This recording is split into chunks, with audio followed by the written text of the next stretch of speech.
ایک حدیث شریف میں آتا ہے، حضرت نعمان بن بشیر رضی اللہ تعالیٰ عنہ بیان کرتے ہیں کہ نبی اکرم صلی اللہ علیہ وسلم نے ارشاد فرمایا، الدعاء هو العبادہ، کہ دعا ہی عبادت ہے۔ یعنی دعا کو آپ نے فرمایا کہ اصل عبادت تو دعا ہے، یعنی جو کچھ مانگنا ہے اللہ تبارک و تعالیٰ سے مانگ لو۔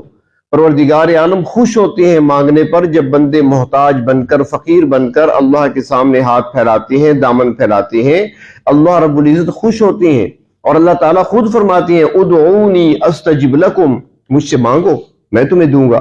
اب جو حکم ہی خود دیا ہے تو فرمایا کہ دعا تو اصل عبادت ہے، اور دوسری جگہ فرمایا کہ الدعاء مخ العبادہ، عبادت تو آپ نے کر لی ہے، تو عبادت کرنے کے بعد جو عبادت کا خلاصہ ہے، نچوڑ ہے، مغز ہے، فرمایا وہ دعا ہے، اور ہم سے وہ مغز رہ جاتا ہے۔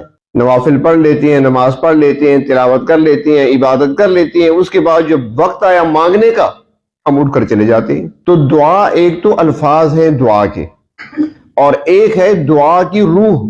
دعا جب روح کے بغیر ہوگی تو پھر وہ قبولیت سے دور ہوتی ہے، اور دعا کی روح کیا ہے؟ وہ تضرع کا ہونا ہے۔ اور تضرع کیا ہے؟ ہماری زبان میں اسے کہتے ہیں گڑ گڑانا۔ اور دوسری چیز اس کے اندر محتاجی پائی جائے، انسان جب مانگ رہا ہو تو سراپا فقر بن جائے، سر سے لے کر پاؤں تک وہ فقیر بن جائے، تو دعا قبولیت کے زیادہ قریب ہوتی ہے۔ تو عاجزی اور تضرع کا ہونا دعا کے اندر ضروری ہے۔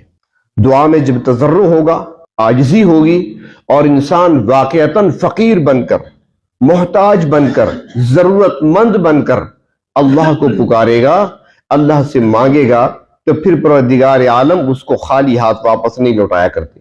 لیکن آج ہماری دعاؤں میں اس چیز کی کمی ہے۔